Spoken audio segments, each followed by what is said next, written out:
Hi, Misha here. And this is Jay. And it's July 3rd when we're recording this, but we'll just say it's the 4th for, I don't know. Posterity. Yeah, there we go. Or like advertising purposes, whatever they call it. Yeah, Hollywood bullshit purposes. Right. So yeah, it's time for another Q&A, and like last time we have a good bit more questions than we've had in the past, so if we seem like we're rushing through them, it's because we sort of are, but not for any bad reason. It's just we want to get to everyone's questions. Right. And a couple of them are very close to each other, so. Yep. So for the first question is... Oh, and by the way, $1 and up, Patreon, submit a question. You know the drill. We'll repeat it at the end of the video, too. Also, we've been off for over a month now. I'm still mentally off. Yeah. So it might take a minute to kind of get back into the swing of things here. There's something under my foot. I don't know what it is. Is it a cat? It looks like, no, it looks like a, I don't know, piece of trash or something. Yeah, go with the cat. That's Earl. Alrighty, so the first question we talked about ahead of time was from Bill in Nebraska, and his question specifically was about the strange Saiga AK101 civilian model in 5.56. And yeah, this is one he had emailed me really right before we went on vacation, so about a month ago, and I meant to go look at my emails, but didn't. I think we kind of determined and pieced together that it, was mostly someone's kind of fantasy gun. I know in his email he said it had been refinished and it seemed suspect and all that. But yeah, I will just say this. If you see someone selling something that you've never heard of or seems too good to be true, you can't find any info on. Yeah, be extra cautious. There are some rare guns. For example, one that always pops into my head, back around 2003, I bought a Saiga 308 from Southern Ohio Gun, SOG, that came into the USA with an AK-74 muzzle brake, tack welded on, and it had a standard rear trunnion, and it had a standard pistol grip. I have no idea how those came into the country. I remember the ad showed them in 308, 223, and 7.6239. This is before 5.45 was being imported. So I know there were some weird ones that came in, but even those, they still had the Sporter Saiga furniture, including the buttstock with the small sling swivel. So yeah, if you see like what looks to be an AK101, be suspect, because there's a lot of fantasy and custom pieces out there. Sure. And I'm not saying don't buy it, just don't pay $4,000 or whatever number because you think it's one of 10 that came in the country. Caveat enter. All right.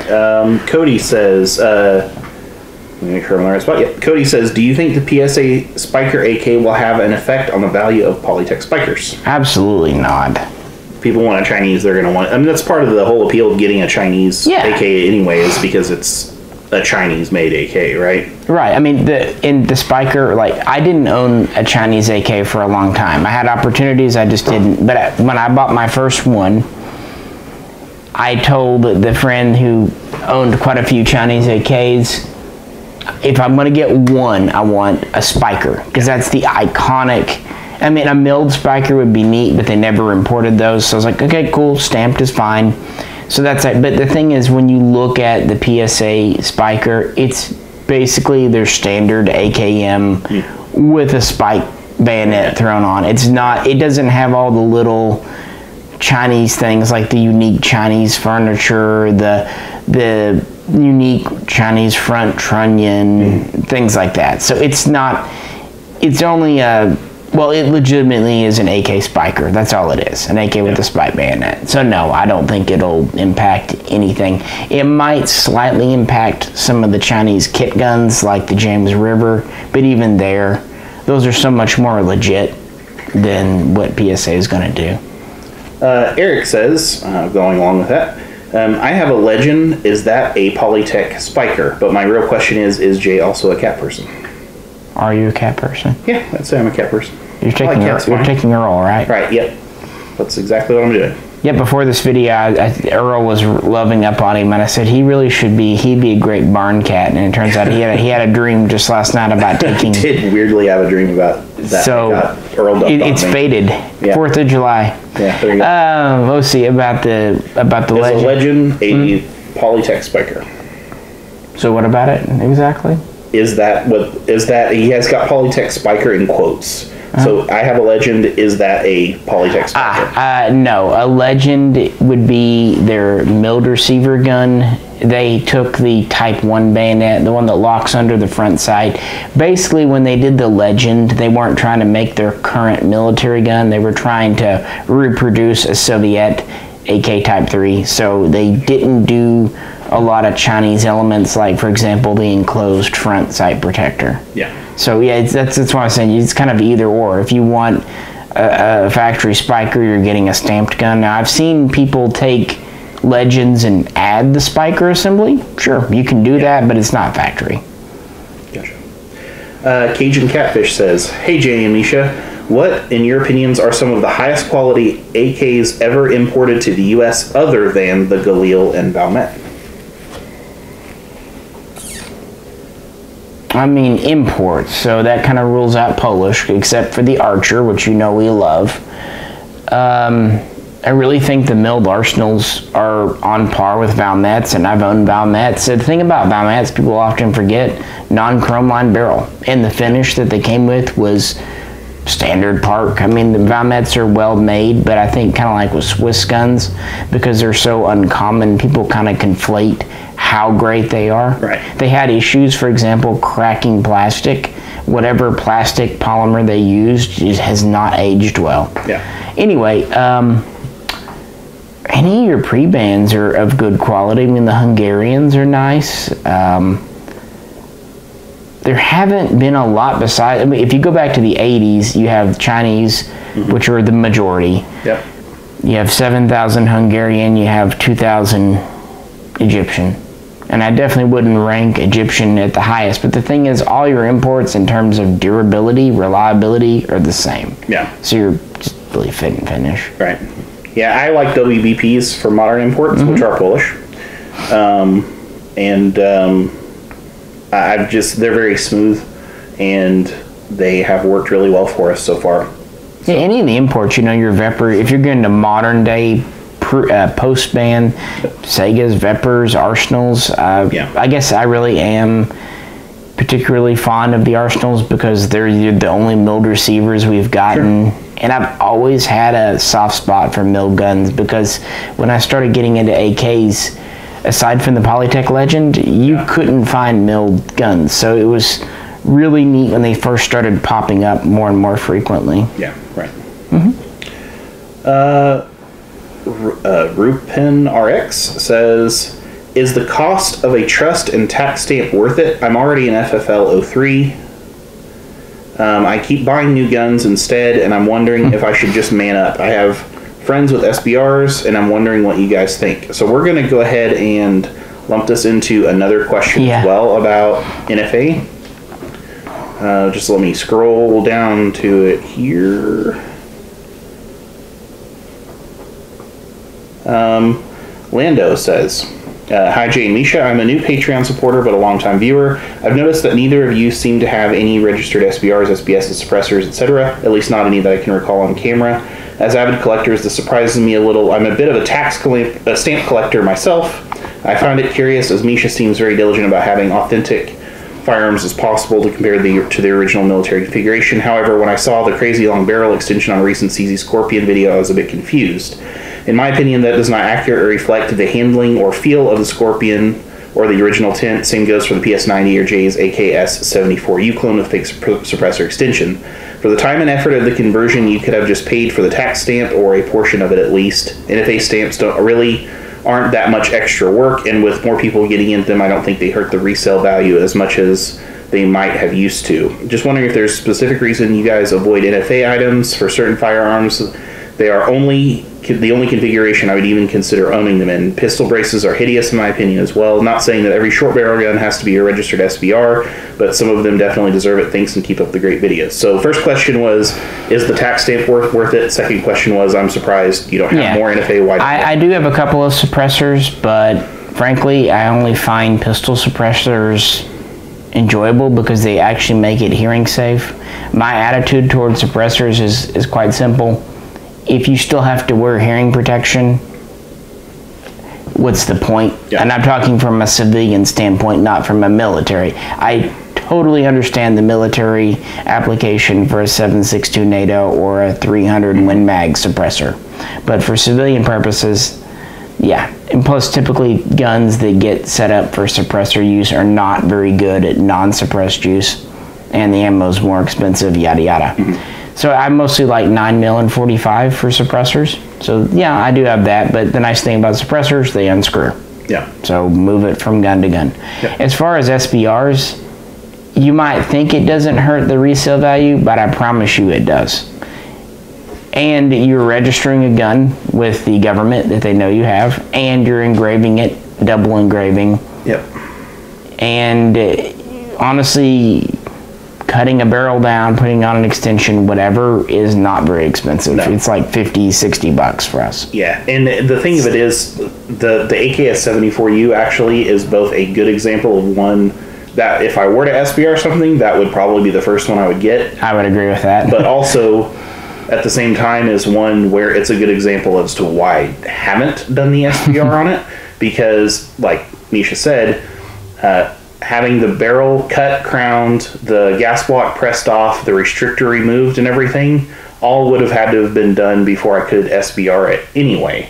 So having the slight extra step of pinning on an $80 extension, and now I have a functional rifle that I can shoot until I decide to SBR it, or I have to wait for a year for paperwork to come back, is a perfect stopgap measure to have in the meantime, because it's still a perfectly functional rifle, but all the work is done. If I ever decide to SBR it, all I have to do is drill the pin out myself and remove the extension and have it engraved. So like 80% of that legwork is already done if I ever decide to go. And that's something I encourage customers, because I've heard the horror stories so many times of people buying a factory SBR, getting it, and then having a problem and having to go through additional. I say get a gun, is a Title I, shoot it, 500 rounds, make sure it's good. Sure. You can always SBR later. As braces, I completely agree and also completely disagree. I think on some guns they are hideous.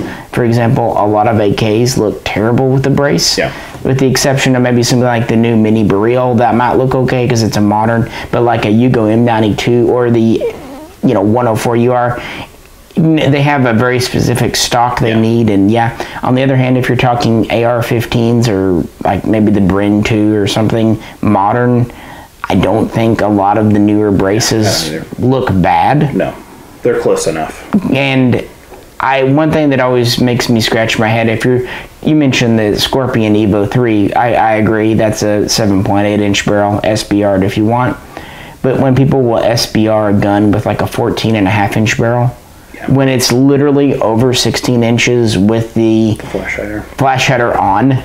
So why? But I think my main hang up is I don't like telling the government specifically what I own. Yeah, that's been probably my number one thing. Number two, and like you mentioned before, you're basically paying the government for permission to do something. Yeah, which is just, it rankles. I guess I do kind of get into that. I really don't feel it's constitutional. No. I will obey the law because it's the law, but it doesn't mean I have to like it. Yep.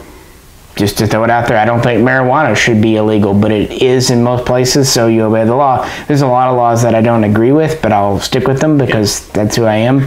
But also keep in mind that when you're talking to imports, and this is something people don't realize, some people anyway, you probably do, but in 1968 with the Gun Control Act, one of its many provisos was that Title III, Class III guns could not be imported for civilian sales for the civilian market, meaning all those Scorpions, all those 104 URs, they either come into the country as a pistol or as a long barrel carbine and then are converted here by the U.S. importer or someone else. Yeah. So if they're already a conversion, not a factory short gun, again, I get less incentive to care. Yeah. The other thing too is I actually think it is a lot more trouble than it's worth on a lot of guns, as far as having to go get the fingerprints done, send off the paperwork, pay the $200. Then once all that's done, then have the gun engraved with the information.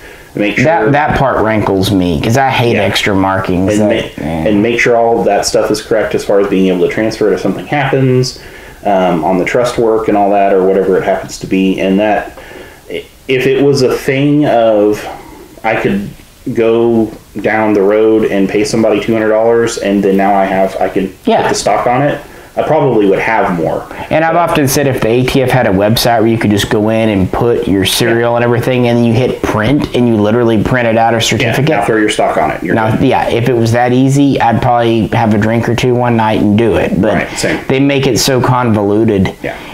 And a good example of a gun I just can't bring myself to scrawl on would be my SG553 pistol that I have a brace on.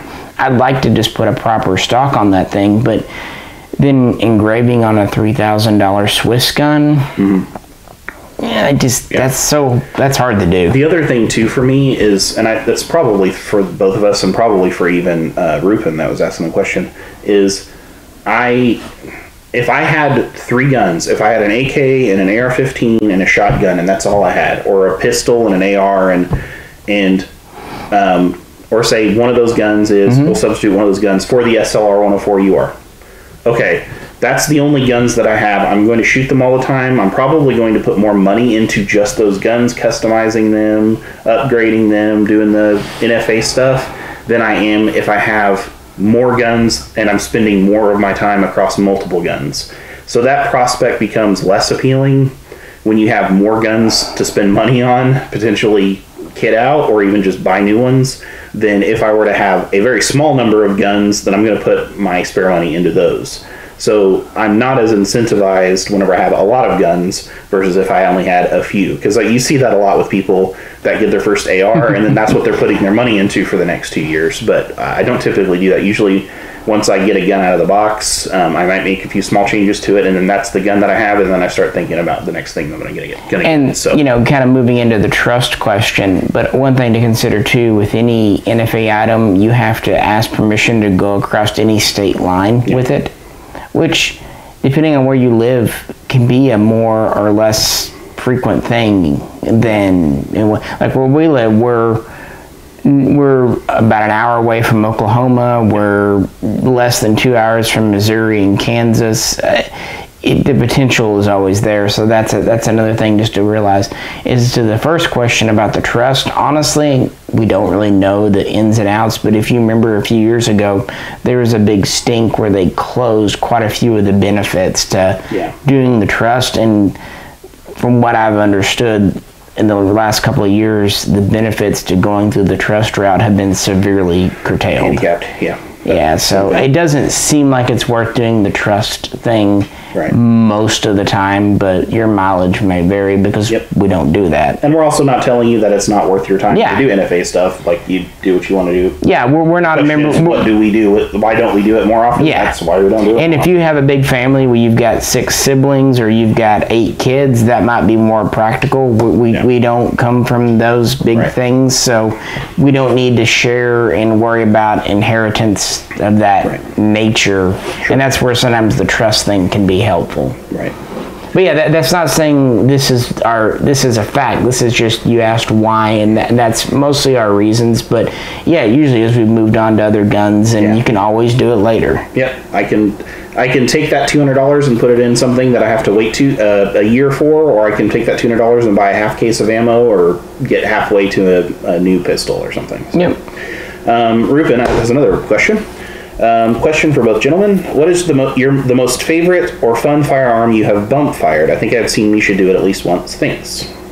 Yeah, I'm not really a bump firer, so the only times I've done it were like with an bump stock back when that was legal or whatnot. But honestly, I'm usually too concerned about muzzle control and direction, because usually when you bump you have to so I don't feel super comfortable doing it most places for safety's sake.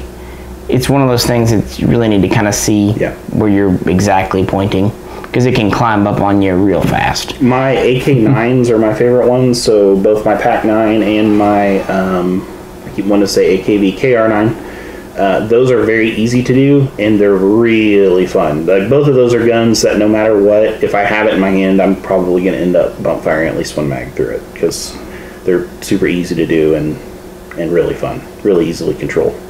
So, Darrell says, "Hey Misha and Jay, I have been thinking of getting a 9mm carbine style pistol like the CZ Scorpion, Strelog, NAC9. Any thoughts on what is the best bang for your buck and what you would prefer? I know Ruger just came out with one also, but would like to keep it military. Thanks for the great content."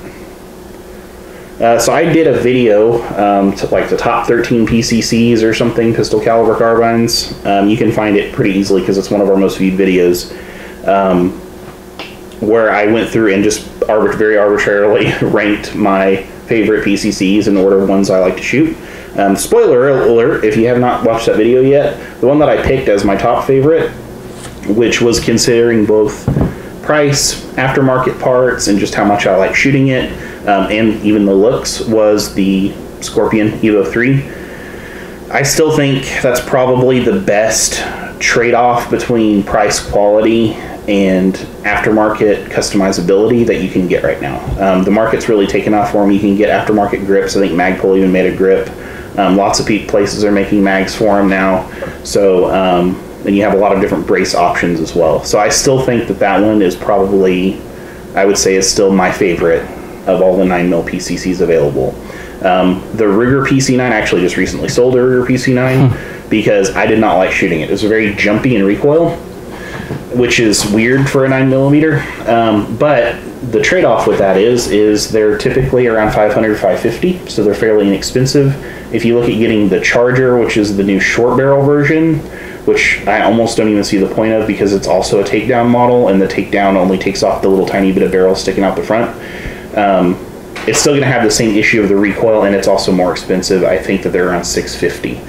So I think value-wise, I actually do think the Ruger is a very good value, especially the full-length rifle model.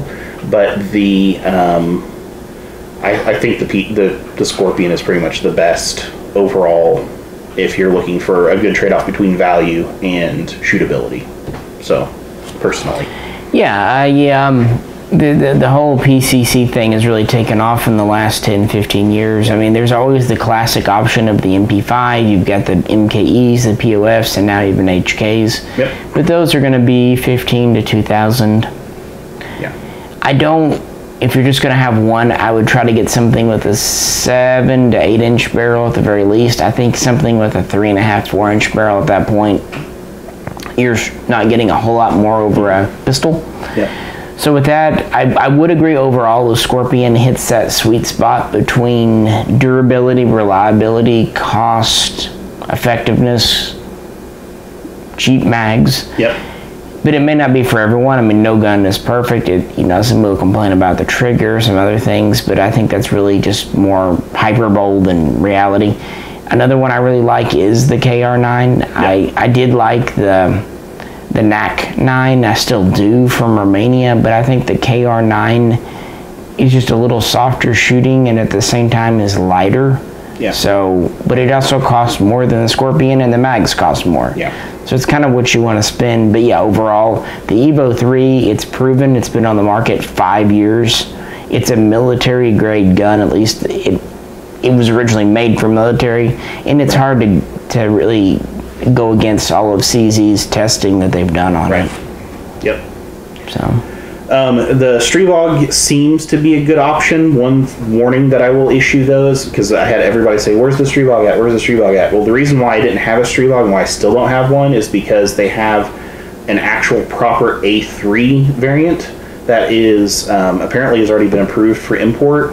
That's I believe that is it's a delayed blowback system, so it's not, the current iteration is a direct blowback, and so the recoil is going to be a lot better, and it's also supposed to be a lot more affordable than the current Strelog import. They've also changed hands on importers a few times. It was hard to find them. It was hard to get mags for them for a while. Yeah. So I can't put my endorsement on that, even though they're priced really well and the internet loves them.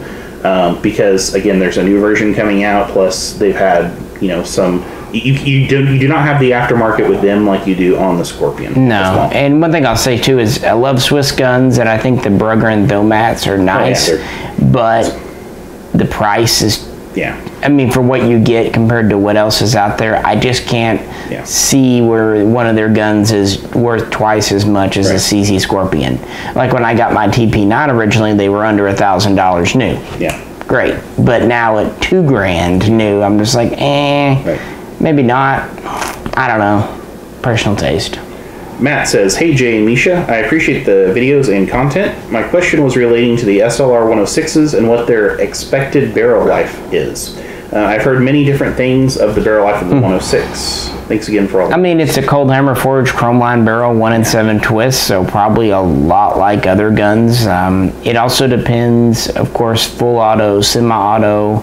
It depends what kind of ammo you're shooting, rapid fire, slow fire, frequency of cleaning, what you use to clean it with. But I would be very surprised if you would notice any major accuracy erosion before 25,000 rounds. I mean, it should be a high, the being hammer forged should help it bump up a little higher than like a button rifle. But there's so many factors. You might take one gun that erodes away at 20,000 rounds, and then the next gun might make it to 40,000. I mean, there's a lot of factors. And I mean, most rifles are probably going to outlive you unless you're shooting really hard competition. All right, we'll do one more long one and we'll take a short break. Andy says, if I had $1 for every time I heard that. "Hi, M and J. I'd like to thank the two of you for the content during the epidemic. I'd like to start off by saying you guys are right about the ARX 100 going up in price and in some appreciation. I have recently put an ARX 100 used on layaway for $150 out of the $750 total price at my local gun store after being influenced by one of the sales rep who knows me well.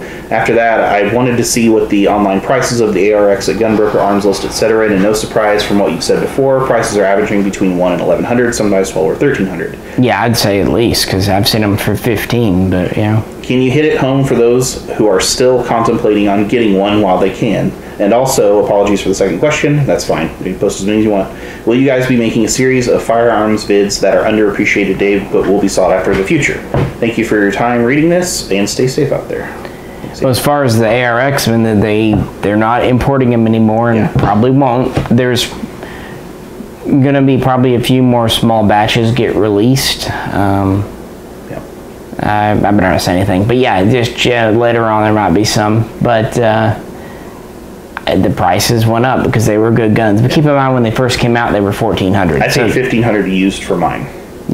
So. I paid $14 new for mine, but that was, when you laughed at me about it, and that was at least a year after they came out. But so really, the reason they went down so low, 1,900, it was they were blowing them out.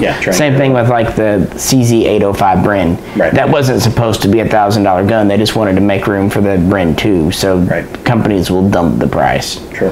That doesn't mean it's like some new all-time low. It's like a weekend blowout sale. I paid $1,200 for mine. Sorry, I paid $1,500 for the Bren pistol that I got. But even at $1,200 though, I didn't feel ripped off because it was an awesome. It's an awesome rifle. It's Beretta. It's Italian. I mean, this is the same. I mean, Beretta owns Benelli. The Italians make good guns, and I'm cool with that. So. As far as the future of what's going to happen, we would like to do another video kind of like that. Underappreciated. Yeah, we probably will, but here's the problem. Even before COVID, we weren't sure what was going to come out this year. And now, moving into July, honestly, there aren't any new guns out, especially imports, new since we did that video 6, 7, 8 months ago, whenever that was. There's just been nothing new to talk about, and who knows, again, especially with imports, when there'll be something new. It'll be kind of interesting. One of my thoughts about this too is that I think once the market settles down a little bit and we kind of see what's left, like right now people are snapping up Glocks and they're snapping up shotguns and they're snapping up AR-15s. So it'll be kind of interesting to see once stocks start getting built up at gun stores and online, to see what are the ones that never really went anywhere, that kind of stood around, that people weren't interested in getting. to kind of tell if, okay, is this really an underrated thing? Is this something people were sleeping on when they were busy snapping up? Another one interesting, people seem to be buying kind of whatever's available now. It'll be interesting to see after buying and shooting what guns they like and keep and what guns they bring back in. For example, when I first brought my ARX, I wasn't sure until we shot it, and then I knew it was a keeper. On the other hand, I've had guns that I wanted and then I got it and it was underwhelming, kind of like your Ruger PC. I mean, sometimes you just don't know. Interestingly, you cannot find Chiappa rhinos right now. They're totally gone. You can't find them. You can find 40s and you can find 9s. They've gone. The rhinos have gone through phases of not being able to find them in the past. So I think that's more of they're made in pretty small numbers and imported from Italy, who was really hard in COVID. But it's just interesting to me. People are kind of blowing those out in price right now on Gunbroker with the few times that they show up. So it'll be interesting to see if people actually maybe have overbought into a 357. Really, they should have got a 9 or something else like that. And then once they shoot it, if those end up showing back up too. Yeah, they might buy a revolver for fun and then realize maybe they need something a little more practical like a 9, because you can, even though 9mm has been hard to get, it's still a very common cartridge. And hard to get is still different than impossible to get. I mean, We're going to take a really quick break. I'm going to go run across the kitchen and turn the camera off. It's going to be super quick for you. Maybe a little longer for us. So I'll be right back. And we're back. It's now July 22nd. We recorded this a year ago from the time you see this. Alrighty, let's get loaded back up here. I almost was like, oh, we need to recap what we've already done, but we don't, because you guys are just now seeing it from a few minutes ago. Lucien says, hello, Jay and Misha. Thank you again for these Q&As. It's like Christmas morning every time these videos are posted, and I have a few questions for you guys. Number one, with Russia's adoption of the A545 and the A762 rifles, would you consider giving us a history lesson on the AK971, maybe as a future video? Would love to hear your thoughts. The second one is, any thoughts on the Ukrainian Malyuk bullpup? And the third is, I read someplace that DSA produced a batch of FALs for African anti-poacher teams. Any knowledge on these models or configurations? Thanks again, guys. On the first one, honestly, that might be like a $5 video request, because it had to do something, but without having a semi-auto version or anything like that to hand, I don't have any thoughts over what you probably have yourself reading the Wikipedia article. The first time I ever heard about those was on Max's website, Modern Firearms RU, years ago, and so you probably know exactly what I know.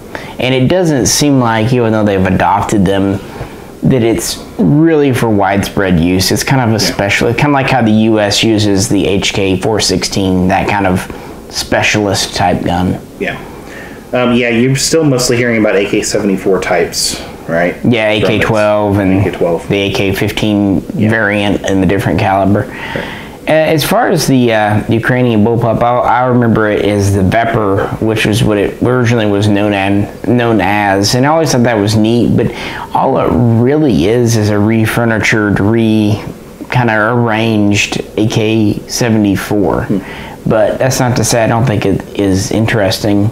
In fact, when Century was doing their 545 bullpups, I really wish they'd kind of gone for more of a Ukrainian look. I think that would have been neat, but as with any gun, you kind of half-ass convert to a bullpup. It was an exercise in compromises. The DSA produced batch of FALs for African anti-poacher teams. I've never heard that, but that's not to say it doesn't exist. I definitely know DSA did a line they called the Congo and the Para-Congo line, but that was just something they did for the U.S. market that had a slightly short, 18-inch barrel and either a fixed or folding stock. But keep in mind, DSA's pretty much the only producer of the FAL today, so if any country wants FAL stuff, they're kind of the go-to. I mean, there's a few other secondary companies that make receivers and stuff, but they're purely commercial market. DSA bought their tooling and quite a few parts and things from Steyr in Austria, so their stuff has the potential to be military grade. I'm not saying all of it is, but they're kind of like PTR. They're about as legit as you're going to get here. But no, I never heard about the Africa thing, but I'm not saying it didn't exist. Wouldn't be that surprising. No, it wouldn't. Nothing shocks me. Zach says, hello, Misha and Jay. Can you explain how you control moisture and prevent corrosion when it comes to storage, gun rooms, safes, etc.? Thanks for all the great information, Zach. I've always just done the dehumidifier. Just a mechanical, not the little rods, but an actual box you pick up that's rated for like a basement. They suck a lot of thing out of the air. Aside from that, a nice spritzing once in a while with oil. But I've also found that sometimes the worst rust happens when you seal stuff up too tight. Having a little bit of circulation so moisture can get out is kind of important, in my own experience. But we live in a very humid climate, so you can't ever completely moisture-proof a room. So the best thing you can do is one thing I would add: wherever you store your guns, climate control. Don't have it, even if you have a dehumidifier, even if it's a sealed up room, don't have it in a place where it's 90 in the summer and 40 in the winter. Try to have it at a constant 70 degrees or 75, whatever you keep your house at. But so wherever you're doing it, run heating and air into that room so it stays basically the same temp all year round. That'll help. The biggest thing that I've heard, is that sudden temperature changes is going to be the worst for actually creating moisture in here and making it settle on things. The humidifier that I'm currently using is called Ivation. It's an Ivation 13-pint small area desiccant humidifier. Dehumidifier, I'm sorry. Humidifier would be the opposite thing. That's worked extremely well for me. It has the settings, so you can set what your desired humidity is, and it'll run. Because it's a desiccant humidifier, it runs and heats the desiccant up to dry it out, and then runs and keeps it. So it'll keep it at a very specific environment, and it works really well. Yeah, that's how most humidifiers. They will heat the room up a bit, but it also is a dry heat, so any moisture that's there has that much more chance of just evaporating and staying. Because it's not so much if your guns get moist, it's you don't want that moisture sitting on there. If it evaporates, the better. And also, just as a thing, really, if you're shooting corrosive, one thing, make sure the ammo isn't corrosive for sure. And for another, if it is, make sure you know how to clean corrosive, and no, Windex is not the answer. So that's another source of severe rust, is not properly cleaning up corrosive. Same thing goes, of course, for any black powder. Mike says, any idea when CZ might have some parts for my Bren 2S? CZ USA is unresponsive. I'd love a set of 1913 rail panels like on the military Bren 2. I'd like to pick up barrels, bolts, extractors, and firing pins. Hell, they can't even supply 7.62x39 magazines at the moment. Sorry for the rant, but I'm starting to get annoyed with them. I was actually on the phone for quite a while with CZ last Friday. For your Bren 2S, probably never. And if they do, it'll be small numbers, because that wasn't really an official supported CZ product. The 2MS is what they are officially promoting, and even with that, you can't find parts. So frankly, your best bet is probably just find a source over in the Czech Republic and import them. As far as mags, they'll catch up. Yeah, for sure. And I think bolts and stuff, that should be the same. Anything that's going to carry over from the 2MS to the 2S should be gettable eventually. The same thing happened. You have to understand with the Scorpion. I don't know if you got the Scorpion or not, and if you did, I don't know if you got it close to when they were first released. When they were first released, or even with the 805 Bren, and that was worse. It took a while to start seeing mags become readily available. They were available early, and they sold out real fast, and then people were paying obscene amounts for them on Gunbroker. And then it took, was it a little over a year maybe for the SBR kit? Oh man, the SBRs were excruciating. That took a while. So that's kind of what they do. They get the market over, they get the guns out, people start buying them. I think they see how they do, and then they start kind of. And that's under normal times. Right now, one thing CC said, without giving away numbers, because I'm not supposed to anyway, but they were, in fact, that day they had done another batch of 2MS carbines, and they were sold out in like 30 minutes. The guy was like, "Oh yeah, we just did some. Let me look," and he's like, "They're gone." Yeah. So they've done thousands of pistols and things that they've shipped in the last few months. So they're not just sitting on their hands. They're shipping stuff. The thing is, people are snapping them up just immediately. Right. So they're doing their best. For parts and stuff is a good thing, because that means the more people have these guns, the more incentivized CZ will be to make them affordable in the more aftermarket. And they are shipping. I think maybe for once someone didn't ask about the 2MS in this Q&A, but they are shipping them. It's just in limited numbers. Yeah. And here's what's weird. CZ mostly deals through distributors. A lot of distributors actually haven't ordered the 2MS carbine. Interesting. I know. In fact, that's what we were saying. Even the guy at CZ was a little bit head scratching. It's like, actually, we've only got 2 or 3 major distributors that have ordered these. And of course, that's still enough to make them sell out immediately. Sure. But, you know, out of their couple of dozen distributors in total, only a few seem interested. I think a lot of people, they think CZ and they think more of their handguns, like, you know, CC75, Shadow, whatever. They don't necessarily think of 5.56 carbine. Yeah. Erik says, "Hey Misha and Jay, if you do another Q&A, which is what we're doing right now, can you go over the thread concentricity of different nationalities variants of AK?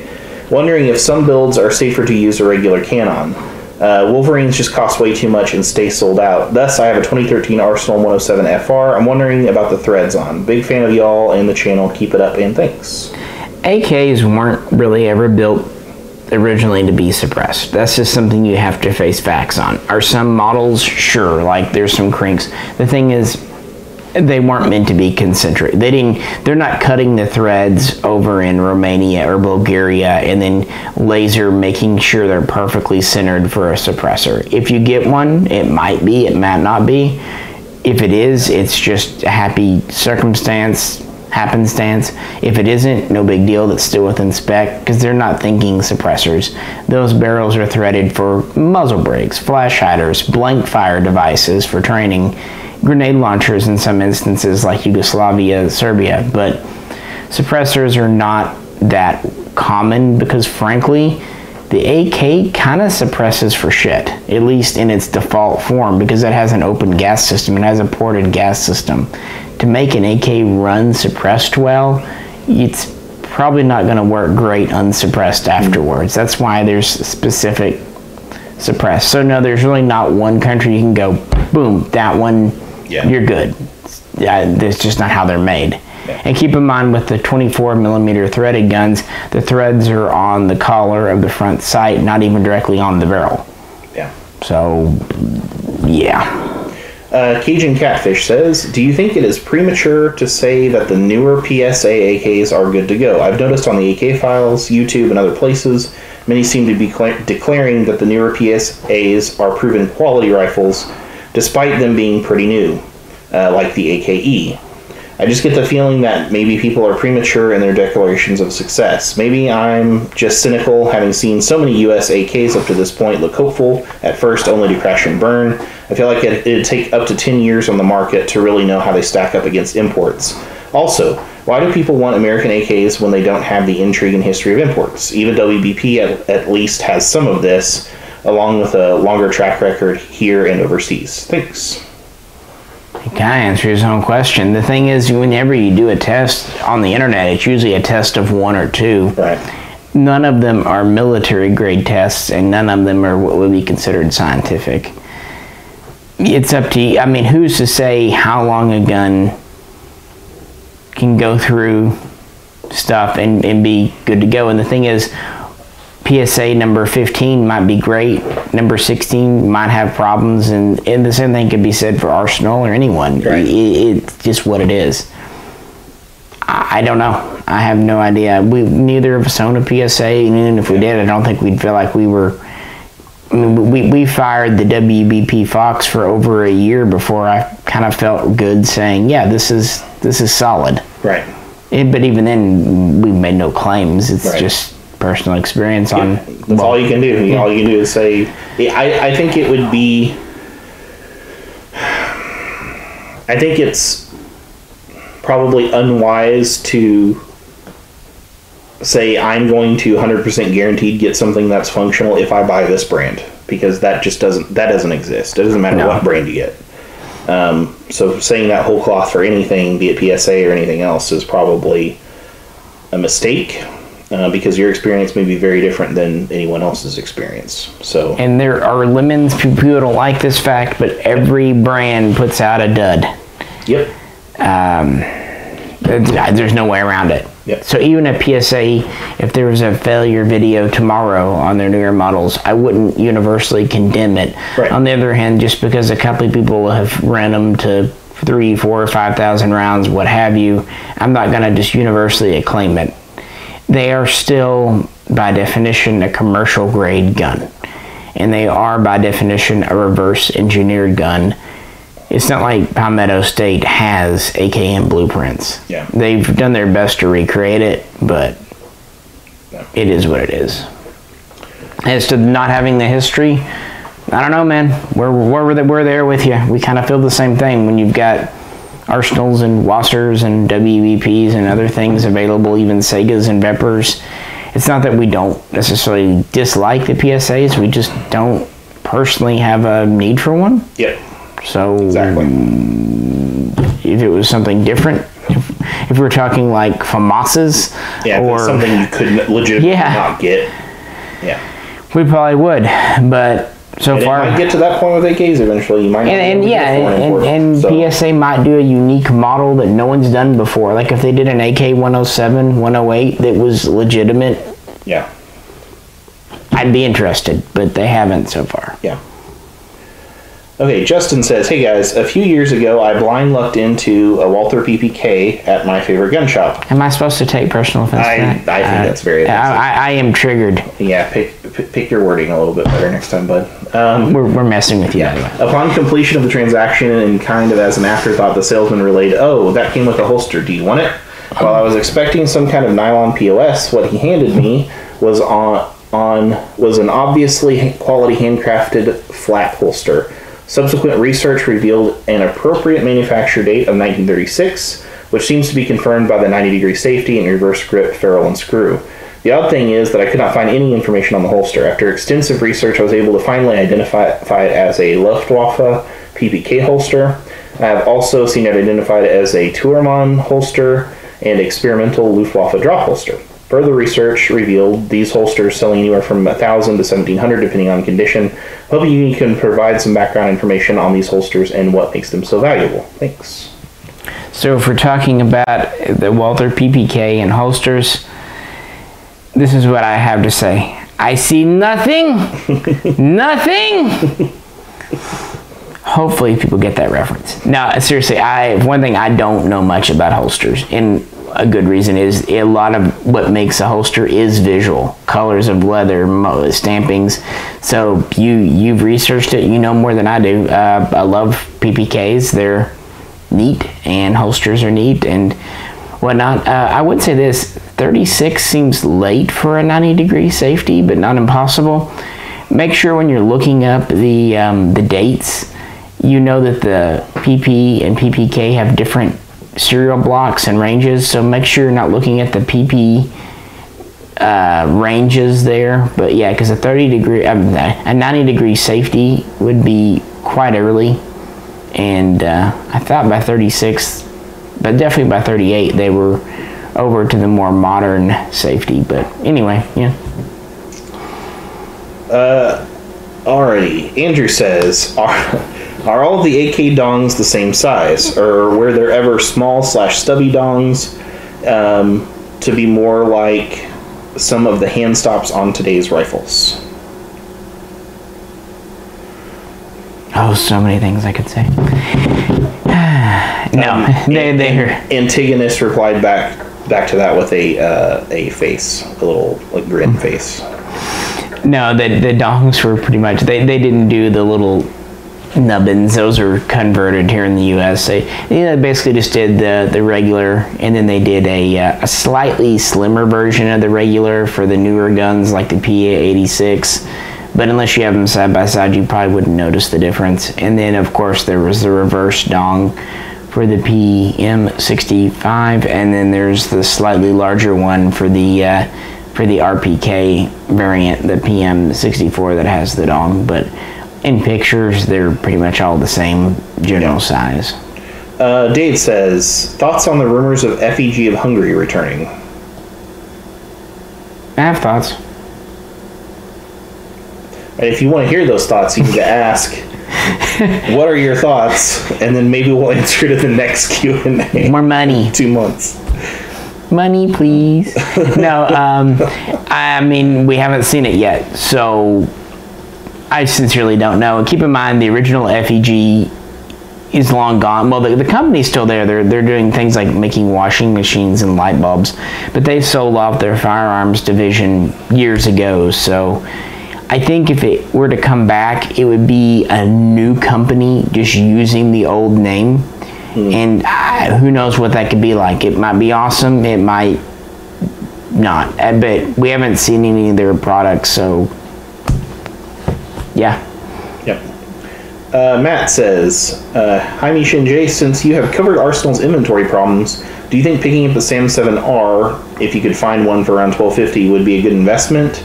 What do you see happening with the value of these rifles going forward? Thanks. Yeah, there's a big if there. If you can find one for $1250, yeah, buy it all day, but good luck with that. Yeah. Even now, the SLR 107Rs are selling for $1,300. Yeah. So if you can find a SAM-7R for $1250, you'd be pretty silly not to buy it, because they're selling for $1,600, $1,800 used, and even more in new condition on Gunbroker now. Yeah.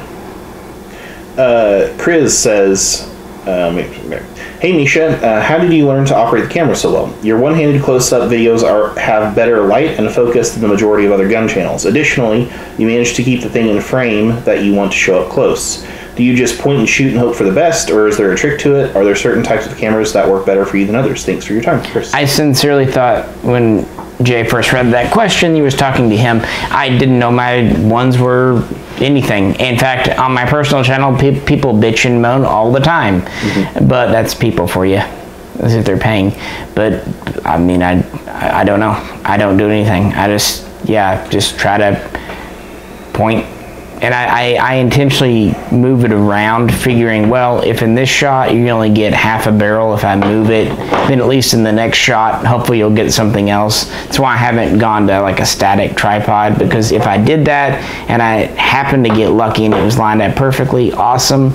But if I didn't, then you would get like a quarter of a gun for a full video. So right. I'd rather at least try to pan over the gun and get the whole video showing parts of it than otherwise. I appreciate the sentiment, but no, I mean, obviously I have no way to like review what I've done and see how I did either, so it's just completely, literally blind luck. Alright, so Dan has a question. So I'm gonna just we'll address this question. This is really more in the $5 range, and so I've copied this and put it in the $5 request video because you are a $5 patron. So Dan says, hello Misha and Jay, I just joined because I can't afford to collect all these great milsurp guns that you do, so I figured I would contribute and help your collection along since you're so gracious to share it with all of us on YouTube.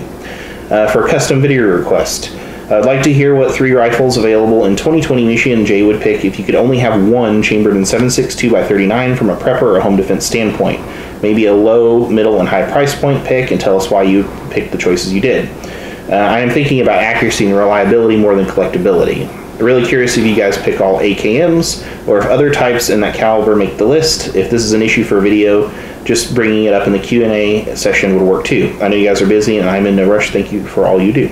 Yeah, we'll make that, but sure, that'll be an easy enough one. We will say that, yeah, most guns in 7.62x39 are going to end up being some kind of AK flavor, but not all. There are a few we can think of that fall out. But yeah, that cartridge is primarily associated with an AK because, frankly, that's what the AK was specifically made for. Spoiler alert, it's just going to be a Mini 30. There you go, yeah. It's going to be like 3 Mini 30s, just like different barrel lengths. Rick says, hey guys, looking for your opinion on the SDS Imports Lynx 12. Any hands-on experience with these? Just Chinese junk, or actually a decent alternative to a Saiga 12 for the money? Thanks. I own a Saiga 12, so never really did, and it's not like, oh, that's just when I bought mine, that's what was available. The Chinese gun came out much after that. But yeah, I mean, from distributors that carry them and people I've heard, they seem to be at least as good as the Russian. And keep in mind, the Russian Saiga 12 out of the box isn't perfect, so, you know. Yeah. Might be a little rough around the edges, some. Yeah, maybe like magazine fitment. I think that's where you might run into some issues, is some of the U.S. aftermarket parts that were made specifically to fit the Saiga might require a little more fitting to fit the Chinese, because, again, the Chinese reverse engineered. It's not like Izhmash Kalashnikov concern went, oh, here are the blueprints, feel free to use them. They're grabbing some Russian guns and measuring them and reverse engineering, as China is wont to do. Yep. So you might run into some small fitting issues for parts. Yeah. Yeah, I haven't heard anything bad about them. No, they seem good. If you can't find a Saiga for reasonable money and you want a AK boom, now that the Vepr 12 is gone, sure, why not? Yeah. They seemed a little less sensible when you could still get a Vepr 12 for $800, but now. Right. SH says, hey Misha and Jay, love the channel. You guys are a breath of fresh air from the tattooed, bearded operator BS on most gun channels. You guys have an amazing armory, so congrats bearded, on that as well. Yeah, I better hide the beards. This is more laziness than anything, though. Do you think the increased prices on rifles will normalize again, or are we seeing another permanent jump in pricing? I remember a year and a half ago, you could still get Veprs for $1,600. Now I see them for $2,600 and up, which is just nuts in my opinion. Even the German AKs with matching kits from the 60s that should be in the 800 range or less, I think. I see them on Gunbroker for $3,500 to $4,000, which I just don't get. Even Argentine FALs now are $2,500 to $3,000. I collect STG 58s, so I understand collecting, but when did AKs and Argentine FALs demand 3 times the price for a nice MBEL or DSA STG 58? What are your thoughts? Well, in reverse order, as I've said in a lot of past videos, I think the Argentine guns, as the Brits say, were undervalued. Yeah. So I think they're finally getting some recognition. I definitely would pick an Argentine gun over a DSA. Yeah. All things, and I personally would pick one over an MBEL, but that's more subjective than objective reasoning. Yeah. It seems to me like this isn't a specific cause that where it's like, okay, people have come around on the Argentines and now Argentines are going crazy. It's because everything that you've mentioned for the most part are things that are limited production or limited import, and the inventory is just drying up. So as they start to get harder to get, people are paying more money to get them. I mean, that's really all it just boils down to. Yeah, as far as Veprs, keep in mind, people can ask whatever they want on Gunbroker. Yeah. In my experience, Veprs, unless they're like the RPK ones, are still fetching around 18, 2,000, 2,200. Don't pay 2,600 for one, unless, I guess, money's not a thing, but people can ask whatever they want. I've got 2 on Gunbroker right now, and the bids are at 1,600 each, and they're both brand new. So, yeah. Veprs aren't coming in, but that's not a new development. They were banned 3 years ago, and this will be what'll happen. Stuff will go up, and then it'll come down a bit. It'll never be as low as it was before, but there is a certain peak and valley system. You saw that a lot with Chinese guns a couple of years ago. Yeah. So what I do is I just set a price in my head. I'm willing to pay this, and I don't go crazy. I just wait till that comes around. Right. Or find an alternative. Yep. Romans DSGF says, hi, I may have missed the video deadline, but any answer would be great. I have a Romac 99.1. My question is, should I leave it as is in single stack configuration or have it converted correctly? Basically, is leaving it as is the best route as far as collectability and value goes, or is converting it to double stack the better option? I don't know, honestly. I mean, I don't think, I mean, the Romac 991 is one of many early imports, and like you said, it is a single stacker, so frankly one of the lesser desired ones. it is an interesting footnote in history, but the thing is, they're still importing single stack Romy guns called Wassers today. Yeah. I don't know if the trunnion and the bolt require mods on that one. I have to see your gun to know.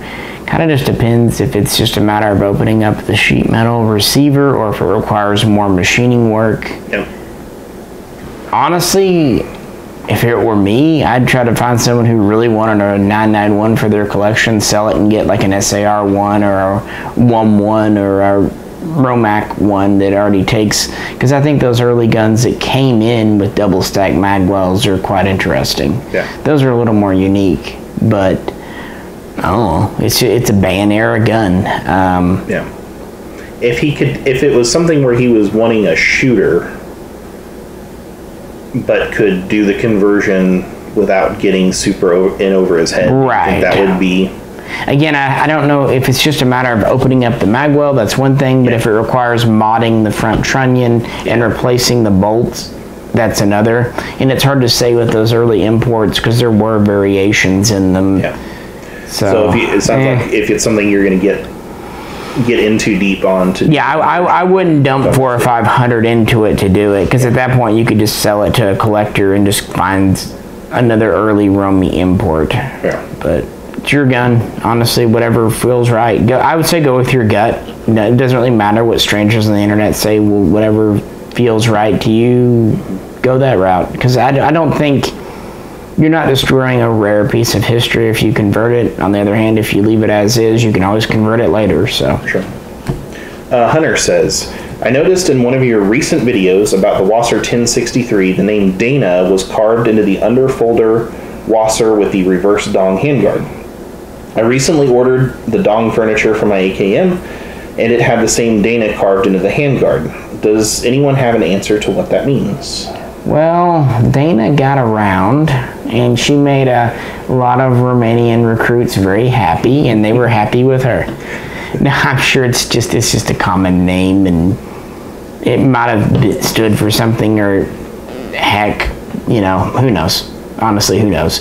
It's soldier art. I've had that handguard for over 10 years, so it's not like I just ordered it myself. So it probably came into the country before Obama was president. Yeah. Who knows? It's like also saying John or Jill carved into a U.S. thing. I mean, it's a common name, so. Yeah. So you don't think it could be an abbreviation or an acronym for something. But yeah, or just a common name, or it could have been where someone was at, or a commanding officer. I don't know. I don't know. Someone from Romania might be able to shed some light on it. Yeah, we got a couple of those out there. Mm-hmm. We're going to take one more break, and then we'll come back with the third and final. Yep. See you on Labor Day. Yeah. So do you like curry? I like curry. Yes. Yeah, let's go have curry. We were talking about curry during the break. It's awesome. Yeah, it's getting close to dinner time. It is. For me. Alrighty. So, Parker says, given the popularity of the VZ58 in Canada, any idea how the recent Canadian gun bans will impact the supply of Checkpoint's product in the USA? Have you spoken to the guys there to ask if/when they will be shifting more exports to the USA market? Which products can we expect to see more of and when? Are there any other recently banned popular firearms in Canada that we will likely see more of in the U.S.? Well, keep in mind the ban pretty much came during COVID times, so who knows? Yeah, definitely. Now, keep in mind Checkpoint is a U.S. company, but yeah, Czech Small Arms, CSA, over there, yeah, they lost a major customer, a major client when the Canadian market got shut down. So hopefully we'll see more. Yeah. That would be nice, but who knows until things get back to business as normal. Right. Think about Canada. People often kind of lament how awesome their stuff, but especially in more recent years, there's not much they got that we haven't, aside from Chinese. Yeah. And Chinese guns are sanctioned here, have been sanctioned here, will very most likely continue to be sanctioned here. Yeah. So, yeah, I can't think of much else, because AKs and ARs, by and large, were restricted in cats in Canada anyway, so that shouldn't change our market. I don't know. There might be a few holdovers and pistols that we see more of, but even before the most recent round of restrictions in Canada, they already had pretty tight laws. Yeah. We have two questions here that are very similar, so I'm going to go ahead and kind of do them back to back as well. Connor says, do you have any insiders in any of the AK manufacturers who give you information on products? Have you heard any reliable information about 545 rifle release dates? Do you think KUSA rifles are high quality? That was Connor. And then Hardwire 101 says, hey guys, hope you're doing great. I was just wondering what your thoughts are on the potential of an AK-12 clone of some sort by a company like KUSA or another company. I'd really like to see 545 by 39 make a comeback. Guys, we have no more info than you do. And I don't think these companies know themselves. Again, the COVID situation. Yeah, that's even really before that, this is what we were telling you at the SHOT Show video. Just because you hear talk, just because you see something at SHOT Show, that's no guarantee that they're actually that close to releasing. Yeah. Yeah, it's just we've seen it too many times at this point to immediately go all in on, hey, Riley Defense just came out with an AK and it's going to be the savior of the AK, and then then they still haven't come out with them. a year later. And like there are prototypes around and that's it. So all that stuff, all those types of announcements you have to take with a grain of salt. I would have thought we would have seen some stuff probably by late summer. I have no inside information. This is just a guess. June, July was the initial timetable before COVID. Right. But now, and who knows? And keep in mind, KUSA's in Florida, and Florida is not doing great right now. So I don't think even they know. And here's what I've talked to a lot of, without naming names. Of course, manufacturers buy parts and subcontract materials from other places. There are material shortages in things like steel and polymer things. So even sometimes a gun will be held up for months for want of one part. Yeah. Because that supplier is out of stock or closed down. Some of the stuff's imported. I know that Sig Sauer USA is way set back for want of one little part on some of their MPX and MCX stuff. But yeah, I mean, HMG has been making the Sturmgewehr for 5 years, and it's just been that one part that they're waiting on this whole time. No, HMG has been bullshitting the world for 5 years. But yeah, no. It's the mag. Remember, it's the mag. The gun's perfect, just the mags. It's that one part supplier that just keeps that failing. One mag. Yeah, they can't get those AR-15 mags. I'm telling you, they're hard to get. Yeah, I mean, no one knows, guys, and there's no inside track. A lot of this stuff is held very close to the vest, as they should. They don't need to be making promises if they can't keep them. So, who knows? I'd like to see it too. And I will say, for an AK-12, at least an authentic one, if anyone in the USA can do an authentic one, my money's on KUSA. Yeah, they seem to have been consistently now. Going back to are their rifles high quality? We haven't seen any yet, so we have no idea. The KR9 is a 9mm rifle, but it's a 9mm. So we really blowback. We haven't really seen what the potential is in KUSA for making a full caliber rifle. So yeah, but what they have made has been very, very close to Russian stuff. So. Yeah, and keep in mind, 7.6239 is their planned release. Yeah. And then I know that PSA was saying next they were going to do 5.56 and then later 5.45, but then I also heard that flipped. I can't remember, but I think KUSA said much the same. So it sounds like 5.45 is kind of the third string for these companies. That 7.62 is first, 5.56 is second. So it looks like it's going to be a ways out. Yep. Antigonus says, any sign of the Llama M82 pistols getting imported anytime soon? And then his second question is, what should I look for when buying a Galil in terms of brands, builders, etc.? I saw your review on the ATI, but are there better alternatives? I know nothing on the Llama M82. I don't know. I haven't heard of any importers saying, yeah, we're doing these. So your guess is as good as mine. Again, with imports, COVID, as much as you think it's impacted life in the USA, check out how things have gone down in Europe. I mean, so yeah. As far as Galils, personal preference, and just based on reading forums posts, it seems like the ATI has had a generally better track record than the James River, the JRA. Those seem to be the two mass-produced ones right now. Century isn't doing them anymore. If you want a mass-produced one, that's the ATI still seems your best bet. They still seem to put care into their guns. Are they perfect? No, but otherwise you can buy a kit and buy a receiver and build it yourself, or pay someone to build it, and then there you determine the quality factor. Other than that, there's been a few little blips in here and there. And again, there's always the IWI Galil Ace, which those things got down to $1,000, which is a hell of a value for that gun. Yeah, I know it's the modern Galil, not the classic one, but it is still an Israeli gun. So there's some street cred there. But no, the ATI, especially if you want the ARM look, we were honestly not expecting a whole lot, and we're very pleasantly surprised. Yeah, I've considered picking one up myself, and really the only thing that stopped me is because I have a Galil Ace. But it was a lot of fun. It seemed decently made.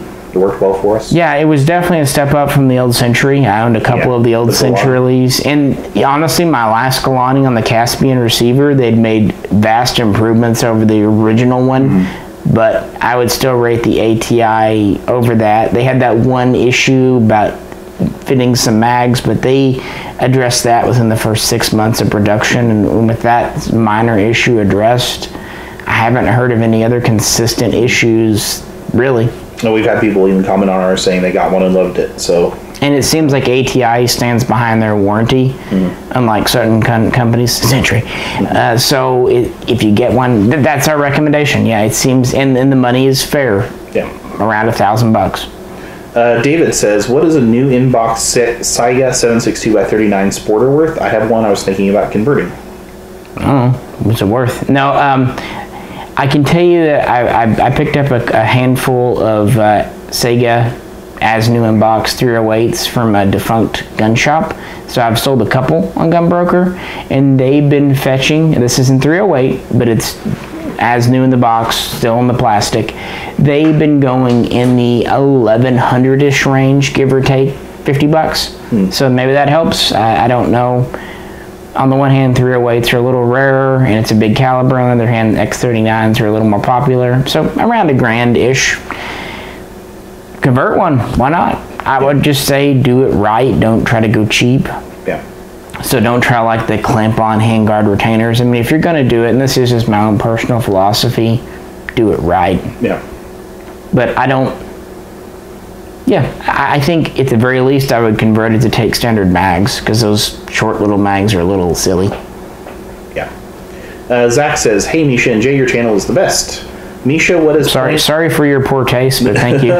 Misha said, Misha, what is plan B if the liberals take over and ban guns? Well, plan B is when you had a drunken night and you made some bad decisions, and yeah, the next morning she needs to take a pill. Honestly, there is no plan B, because if it gets to that point where they're banning guns in America like that, we've got bigger problems, because that's our Second Amendment. If they've encroached that far to just obliterate the Second Amendment, they're obliterating other things, free speech, due process, what have you. So there is no plan B, because if that's gone, honestly, America's gone. Yeah.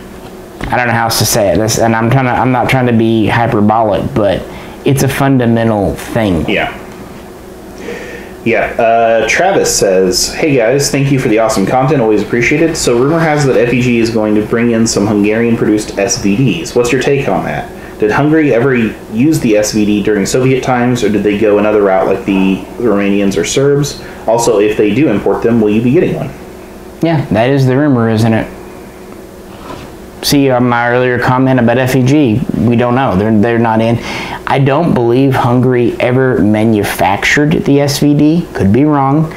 I do believe they purchased some from Izmash in Russia for issuance. They certainly didn't have like their own model of mass production like the PSL in Romania. The reason that Yugoslavia did the M76 was because they were not actually a Warsaw Pact member nation. They were friendly with the communists, but Tito had his own thing. The reason that Romania did the PSL was because politically they were on the outs with Russia at that time. Most of the other countries, if they needed a squad level DMR, they just bought a few hundred or a few thousand Dragunovs from Russia because that just made more sense than setting up production line. Because contrary to what a few people still think, a Dragunov, mechanically, totally different beast than an AK. So it requires all new parts. Yeah. As to the quality of these FEG guns, honestly, I need to know more. Are they building from existing kits over there on new receivers? Are they gonna try to reverse engineer? Did someone get blueprints? Because if they're just reverse engineering, then it's really a commercial grade gun. If they have some SVD parts kits and they're just, you know, doing awesome sauce. Right. I don't know. If they come out, we'll see. If they're under $3,000 maybe, but more than that, I'm not that interested, frankly, because I don't collect sniper rifles. I have a PSL because I found a decent deal on one. Right. Same thing goes with my N76. I found one for a good price. Yeah. So if the money's good, if it looks good, but I'm not. I don't care much for 54R. Yeah. Anything but a Mosin, so I'm just. It would be a tough pill for me to swallow to invest. They're not super accurate guns. I've shot them in Russia. Had one. They're fine, but they're not one MOA guns. Yeah. Go into it expecting 2.5 MOA, and you shouldn't be disappointed. You should get better than that, but don't expect 1 MOA. Travis says again. Sorry, I had another question. No problem. Have you guys heard of Chitin Defense? He's doing a Bison project, and it looks like he's in pre-production prototype phase.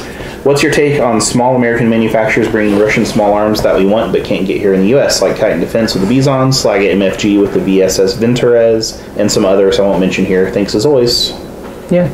Well, generally speaking, I really support and like selling small manufacturing stuff from like Mac Arms, MK Gun Mods originally, or JDI. You definitely have some experience with smaller, I'm not going to say homebrew, but you know, small boutique. Yeah, boutique. Yeah. So generally speaking, I like them, but keep in mind there's a lot of vaporware. Yeah. And some of it can be very sincere, but you run into a problem at the 11th hour.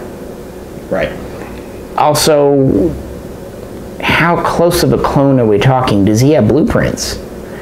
Or is he just basing it off internet pictures? Yeah. I mean, I'm not really interested in superficial clones. That's why, honestly, the HMG, STG never tripped my trigger, because it was always just a superficial thing. On the other hand, that's why I like the PTR 44. It was almost a bolt-for-bolt copy. So that kind of attention to detail I'm into. So it just depends, but I would say be cautiously optimistic with that kind of stuff as a general rule. Right. Yeah. If I wouldn't pre-order anything. No, not with money down. No, they'll make, if they make them and they come out, then look at getting them. Otherwise, and I wouldn't be cautiously optimistic. I wouldn't buy one of the first batch of a gun. Yeah. I'd wait till at least the second. Yeah. I know there's always the risk, oh, they only made 100 and that's it. But look at like HMG's Setniels. They were only going to do 100. They ended up doing more like 150. But then Makomar MCM came out with a gun that's arguably better anyway. So if a gun's good, someone usually picks up the slack. Yeah. Dapadan says, hey y'all, really appreciate the channel and all you've been doing during this time. Your reviews have found me acquiring 3 AKs since I started watching. I have a WBP Fox. So he appreciates us, maybe his wife not so much. Right. I have a WBP Fox, a Century AES 10B, and a Zastava Z-Pap M70. I like his taste. Okay, here's where you're going to diverge from that a little bit. I have 2 ALG AKT ELs and 1 AKG ALG AKT UL. I was thinking to put the 2 EL on the 2 AKM and the UL on the RPK. I have 3 high energy mainsprings if needed. Any thoughts, opinions, advice? Also thinking of getting 2 more ULs to have 1 for all 3, or should I just leave them all alone? I'm in California, so we can't get binary triggers or anything interesting. Thanks for all the great content. Enjoy and your enjoyable personalities. Easily top 5 YouTube channels. Stay healthy. My wife might disagree with the enjoyable personalities part. Well, at least like the AS-10B and probably the ZPAP have US triggers in them anyway, including probably a TAPCO, which you know how we start to feel about those. So I would support you taking those out, not to risk peening your bolt carrier, even though really it's a cosmetic issue. Still, why, especially with like the AS-10B that's getting to be quite collectible. I'm not sure which WBP you have, if you have the earlier one with the TAPCO or whatever rack 1 trigger, or if you've got the later one that came with the Polish trigger group. If your gun has the Polish, personally, I would keep it in there because it's a nice trigger group. But the thing about swapping triggers, it's a non-permanent thing. Yeah.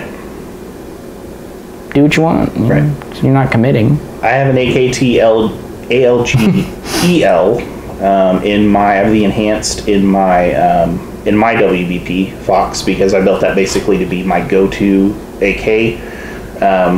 So I customize it from start to front, everything that fits me perfectly. From the stock is a Magpul CTR with a cheek riser, the trigger is an AKT. I think I put a standard but barrel pistol grip on it, which is a little bit beefier and barrel hand guards. So, yeah, I like those. all that stuff fits me very well, and a side rail and all that. So I totally get wanting to change out to AKTs. As far as should you change out one, like your UL for another EL, or change out the 2 ELs for 2 more ULs? The difference from what I understand is the UL has a lighter pull. If you see a significant enough difference, worth it enough to invest in the ULs, to get all 3 ULs and ditch your ELs, then sure. For me personally, I wouldn't do that. I think I mostly have ELs for the AKTs, and they're good. I really like them. They're very good triggers. I think your concern with them was more over just the cosmetic point of view. I don't like, yeah, I don't, they're very straight, at least the original ones. I like the more the authentic looking AK, but also I don't find a lot of factory triggers like the Polish bad. Yeah. So it kind of seems more of a why fix it if it ain't broken type situation, but that's just me personally. Yeah. Again, I'm not a bump firer, so. I think that they're probably the best feeling triggers overall, even from the way that the bow feels all the way to the pull, the very light over travel, the short reset. They're my favorite triggers as the AKTs. So I probably wouldn't swap out any one that you have to get another one to have all 3 be the same. And really, the UL should be pretty well served in the AES-10B if you're shooting really fast, which is kind of what that trigger is made for. And that gun is perfect for mag dumping. So now you're in California, so you're going to have to reload a lot. But at least you have a gun that's in its heart is capable of doing that. And again, it's not permanent. One thing I'd say, certainly I always do, is I really like trigger plates. Yes. I think they are so superior over the wire for both retaining and just making swapping out so simple and easy. Yes. I have a pile of retaining plates. Some are TAPCO. I forget what the other versions are. I think I have a lot of Red Star TAPCO. Yeah. So I would, if you're changing your trigger grips out, if you haven't already, I'd definitely pull the shepherd's hook. I've had too many shepherd's hook fail on me sooner or later, and some of them are just a pain in the neck. They're hard to get back in. So yeah. Michael says, hey Mish and Jay, just out of curiosity, how many SAR 1s and 2s entered the US? Did the SARs always have the side mount for optics? Since the SARs have been phased out in favor of the Wasser 10 lineup, are they pretty rare now? And Jay, How goes your new Jericho 941 that you decided on? I'll let you tackle the Jericho first. It's great. Love it. It's really, really fun to shoot. I don't regret getting the polymer over the steel at all because it has a very different feel from my other polymer guns like my Glock and my PPQ. They're also guns that I shoot regularly, but it fits my hand really well, and it's a very, very fun gun to shoot. It still is light enough to feel practical if I need it to be, but it's also a great range gun too. So, and I will be getting a CZ75 sooner than later at this point as well. Yeah, and that Jericho was originally mine that you, it took me like a year to kind of have you convince me to hand it over, but no, it was a good gun too. It was surprisingly ergonomic, and I'm very accurate with it for a double action trigger. And I kept a steel one, but honestly, for just pure shooting, I like the polymer more. The steel is more iconic, but yeah. As far as the SARs, I would say they all have scope rails, but I will say as far as I know, as far as I ever saw them in stores over the years, they all had scope rails. Some of them might go, well, actually, but I would say if you see one without a rail, look closely to see if someone didn't remove it, because they can be removed. Yeah. But that was a standard feature even in the catalog.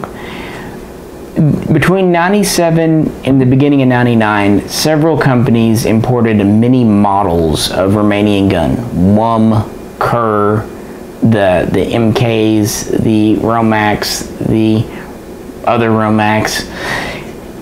By 99, Century pretty much got the exclusive on most of the Cougar guns, and the SAR-1 was born. And the SAR-1 was pretty much the gun between 99 and 2003. In that time period of over 4 years, they imported a lot of them. How many? I don't know. I'm not even sure Century Arms knows, but tens of thousands. So no, they're not especially rare. SAR-2s, well, they were not uncommon. They were certainly imported in smaller numbers because 545 versus 762. 545 back in that era was a very niche cartridge because all the surplus 7 and 6 had not hit yet. And all the parts kits had not hit yet. So that was a pretty weird specialist gun. I wouldn't be shocked if there was only 10, 15,000 maybe in the country. But again, Century never publicly releases such numbers, and I'm not even sure, after getting a couple of peeks at their bookkeeping, if they would even know off the top of their own heads. So yeah, finding one today is still not hard, and at least up until recently, they were sleeper guns. I think they're excellent quality, you know that, especially the SAR-2. Whenever someone talks about getting an Arsenal 104 or 105 and talking about spending 2,000 plus on one, I'll say, unless you just really want that, look at the SAR-2. It's a foreign gun. It came with a double stack dimpled magwell, cold hammer forged chrome lined barrel. It has a little bit of eccentricity because it's based on the PA86 instead of the AK74, but as far as a shooter and durability, reliability, it's crackerjack. It's great. I mean, I still my original. That's one that people should watch out for corrosive on, right? Yeah, I mean, any 545 gun, especially the earlier ones, but yeah, the nice thing is it was chrome lined, so it stands a better chance than like all the Century Tantals that people, that's the worst one, are those Tantals, because they weren't chromed, and that was right when all the 7 and 6 was really coming in en masse. People just bought Tantals thinking cheap ammo, shot the crap out of them, only did a perfunctory cleaning, and yeah, they look like something out of the New York sewer system. But yeah, definitely with any used gun, check the bore, and with any 545 or 7.6254R gun for that matter, like a PSL, be extra careful, look at the bore and the head of the gas piston to see how that looks. Wolfie says, love you guys. Love you too, Wolfie. 2 questions. 1, do you see any difference in accuracy between Tula, Brown Bear, Silver Bear, Wolf, and Red Army standard ammo in standard AKMs? And 2, Martini Henry, Trapdoor Springfield, or Remington Rolling Block?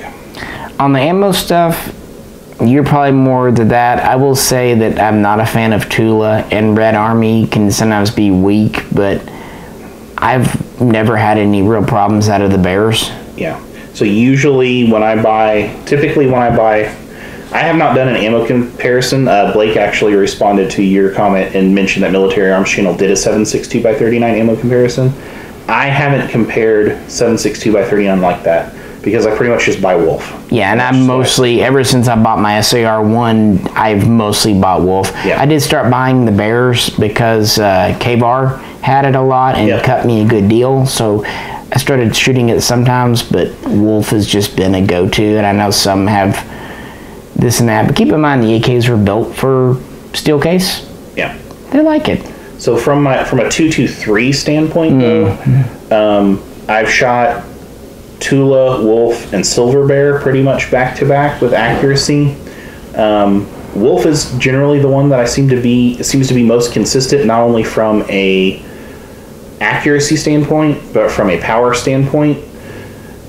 Silver Bear seems to be a little light-loaded sometimes, and I have problems cycling Silver Bear and something like, I had it right on the top of my head is a gun that I had problems. Oh yeah, my AUG. My AUG will cycle Wolf fine, but will not cycle Silver Bear consistently. Tula, not at all. Yeah. And Tula, from an accuracy standpoint, is shotgun pattern, whereas I often shoot around 2-inch groups, depending on the gun, with just 55 grain Wolf.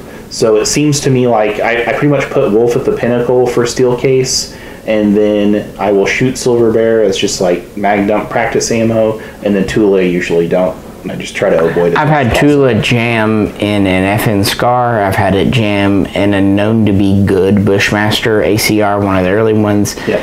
I've had Tula jam in just about anything, and we've had other issues with Tula to the point I was having trouble with a case of ammo, called them up, and they go, oh yeah, we recalled that lot of ammo. So whenever a company, and I'm good on them for admitting it, but it's just like, I don't want to risk a multi-hundred or even $1,000 gun just because I wanted to save 3 extra cents per round. It just doesn't compute with me. For what it's worth, I have seen in the 223 again, Wolf Gold and Wolf Steel case seem to be about the same on the 55 grain from an accuracy standpoint. So, but yeah, that's all 223 experience. 7.62x39, I basically just buy Wolf, and that's pretty much all I shoot. And I don't have any accuracy concerns or issues with it. And like I said, I bought several cases of Bear. I can't remember if it was brown or silver, probably both, and it worked fine. Yeah. There is a bit of concern sometimes with the whole lacquer situation. I don't like lacquer ammo personally. Well, that's something to know. But if it's a good deal, that wouldn't put me off of it if it were a good deal. Otherwise, Wolf has just been dependable for 20 years of AK owning for me. Yep, same. David says, hello Misha and Jay, hope all is well in these crazy times. You too, David.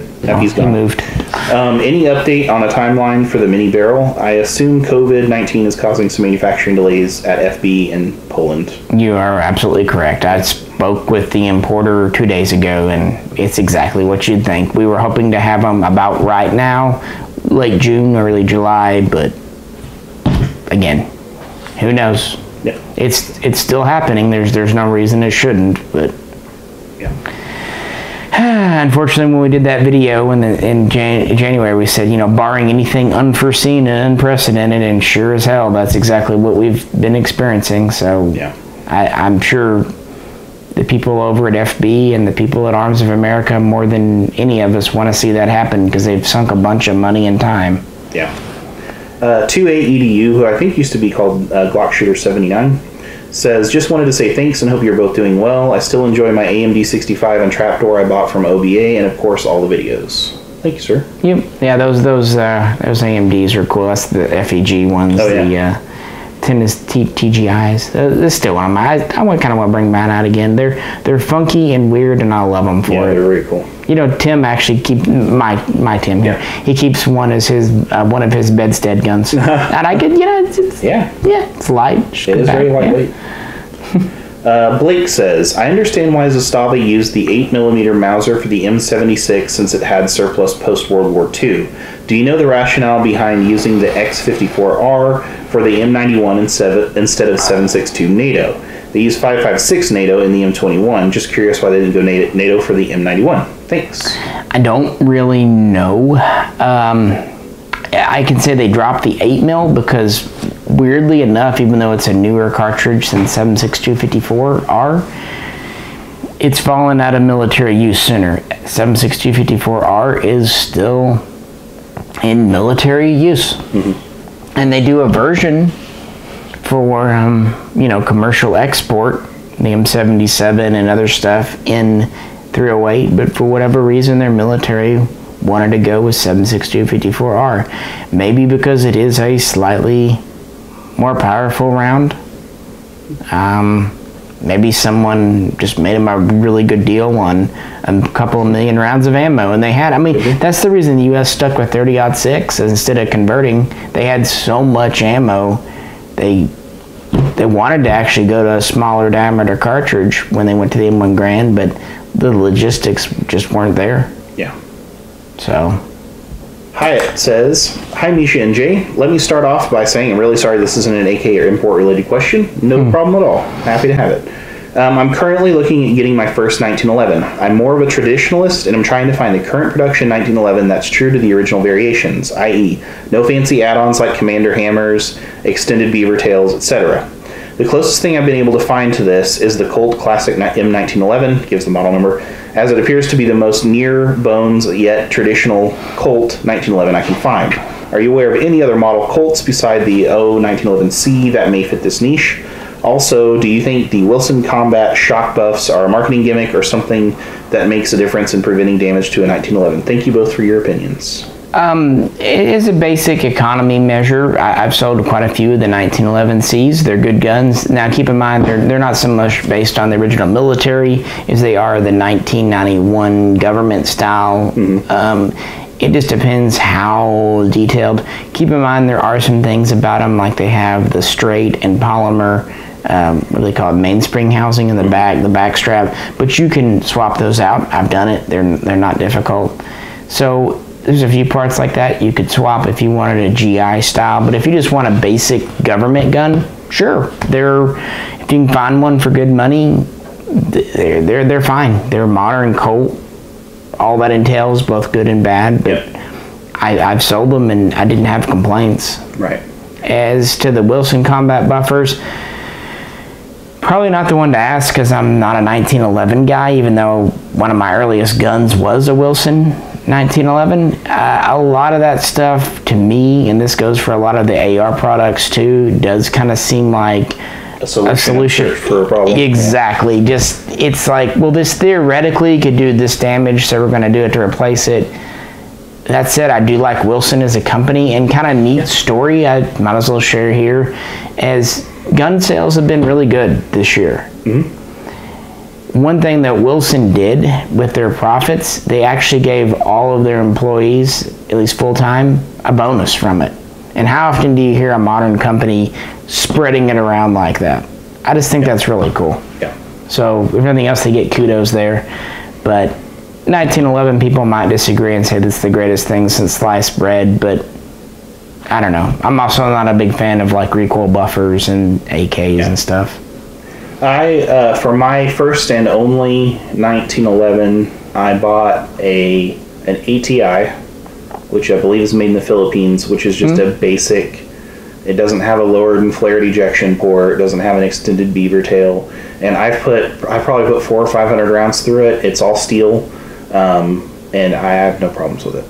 And as far as I remember, that was initially a turnkey factory that Colt set up. I could be wrong, but I think Colt had some originally when they started doing, because you remember Philippines is related to the USA, and anyway, I could be wrong, but yeah, I've sold quite a few of those too, and they've been imported under different brands name like Armscore or Century, whatever, for a long time, at least 20 years, and they're a good economy level gun. You could certainly do far worse. Yeah. So that's I'm not saying get that over a Colt. But what I'm saying is that's an option, I guess, if you want just bare bones finding a Colt might be the problem now, and see, my 1911s are World War II old ones, but I bought them back when you could still buy them for $800. The modern prices are different. All right, that was the last one. Whew. Yeah. Well, I guess our 4th of July special for you all was just a really long Q&A. Last time we had nearly as many questions, or a little more than this, and we broke it into 2, so yeah. Yeah, we'll just do an extra long one. I haven't decided yet. By the time this goes up and goes live and you're watching this, there's a very good chance that the questions will not be in the description, but at some it is a problem getting those all out of Patreon, especially with a number. Getting them all out of Patreon and then edited down and then put back into YouTube, because YouTube has character limits in the descriptions. So what I will try to do is over the next few days, and again, it might not be there by the time you watch this, but it should be in the future, is I will try to get those questions in the description, just a very pared down version. So if somebody wants to use that to put timestamps in, go ahead and I'll pin that comment to the top. Yeah, we're really loving the new YouTube setup. Yeah, oh boy, it's pain for everybody. Yeah, and so that will be something that we'll look at doing.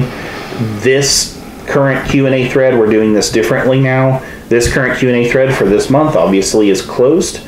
Right before we started recording this, I closed that thread and made a new Q&A thread. It'll also be in the description. So for the next Q&A, which usually is in 6 to 8-ish weeks from the time that we record this one, that one will already be up and will already be posted, and you can post any questions you want if you're a $1 patron in that thread anytime over the next few weeks. So that'll we'll probably do the next one on like Labor Day weekend. That should be about right. And hopefully by then, roughly 2 months from now, there will be some new guns. We have some new stuff. There's one new gun here that I want to shoot, but we don't have ammo for. Yeah. There's another new gun that's coming next Friday, but hopefully, we're sorry we don't have anything new, but no one does. Right now, it's just a struggle in the gun business to get the existing stuff, like 870s or Colts or good grief Glocks. Yes, Glocks are sold out everywhere, which is insanity. Yeah, I'm seeing Glock 19Xs on Gunbroker as of this recording, because it was kind of sad for me, because I was like, yeah, I could drop $500 or $600 on a 19X, or like $800 or $900 on Gunbroker. Yeah. And this is what people are bidding up to, not what the buying. I'm sitting there going, do I really like mine that much?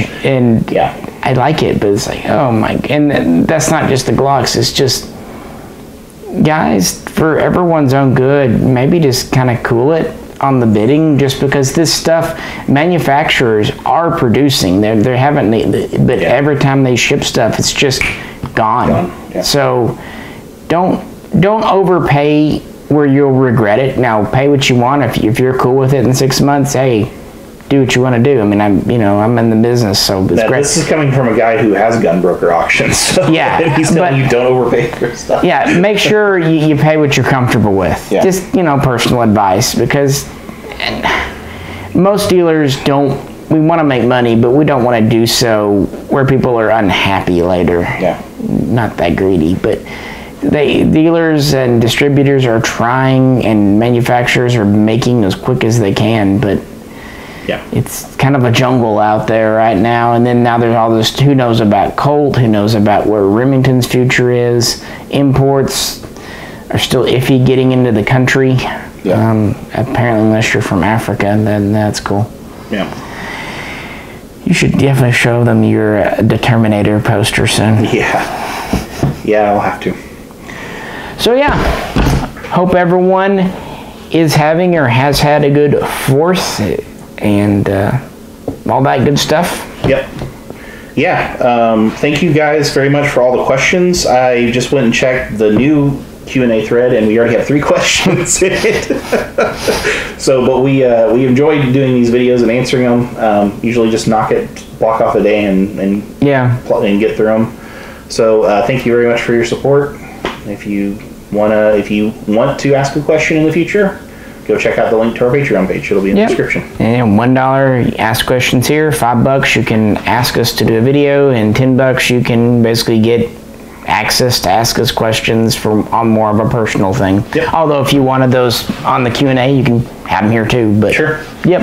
Yeah. We appreciate everything, and we're here this summer, and we'll keep trying to do the best we can on content. Yep. And as always, if you could, like, share, and subscribe. Please do. This is Misha. This is Jake. And we'll catch you very soon next time. Bye, y'all.